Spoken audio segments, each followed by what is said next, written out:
Career শুরু IPS officer হিসেবে। বর্তমানে তিনি দেশের দি আয়রন শিল্ড। ভিক্ষুকের বেশে করেন পাকিস্তানের পর্দাফাঁস। কিভাবে আইপিএস অফিসার থেকে সেরা গোয়েন্দা?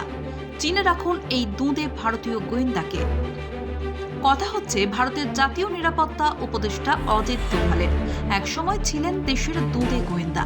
ভারতের হয়ে বিভিন্ন গুরুত্বপূর্ণ অভিযানের নেতৃত্ব দিয়েছেন, এখনো দিয়ে যাচ্ছেন। কে এই দোভাল? 1945 সালের 20 জানুয়ারি উত্তরাখণ্ডের পাউরি গাড়ওয়ালের ঝিরি বালেনসোল গ্রামে দোভালের জন্ম। স্নাতকোত্তর ডিগ্রি অর্জন করে ইউপিএসসি পরীক্ষা দেন 1968 সালে। সে বছরই আইপিএস হন দোভাল। কেরিয়ারের শুরুতে দোভালকে আন্ডারকভার এজেন্ট হিসেবে পাকিস্তানে পাঠিয়েছিল ভারত। সেখানে 6 বছর ছদ্মবেশে থাকাকালীন এক গোছা চুল দিয়ে পর্দাফাঁস করেছিলেন পাকিস্তানের পারমাণবিক বোমা তৈরির পরিকল্পনা। কিভাবে? তবে শুনুন। পাকিস্তান চেয়েছিল বিশ্বের সবচেয়ে বেশি পরমাণু শক্তিশালী দেশ হতে। সেই মতো ইসলামাবাদের কাহুতায় গোপন গবেষণা কেন্দ্রে চলছিল প্রস্তুতি। সেখানেই ভিক্ষুকের ছদ্মবেশী দোভাল প্রতিনিয়ত নজর রাখতেন। দোভাল দেখেন কেআরএল এর বিজ্ঞানীদের বেশিরভাগই চুল কাটতে আসেন কাহুতার এক নির্দিষ্ট নাপিতের কাছে। বিজ্ঞানীদের কাটা চুলের নমুনা ভারতে পাঠিয়ে দেন দোভাল।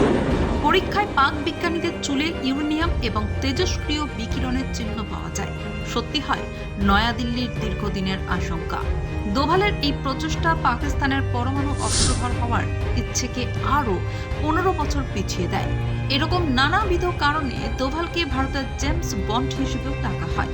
অজিত দোভাল একমাত্র পুলিশ অফিসার যিনি শান্তিকালীন দ্বিতীয় সর্বোচ্চ বীরত্বের পুরস্কার কীর্তিচক্র পেয়েছেন। দেশের স্বার্থে আপনার লড়াইকে স্যালুট জানায় ম্যাক্স মোটিভেশন।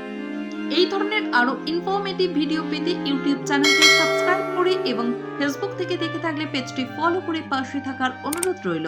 ধন্যবাদ।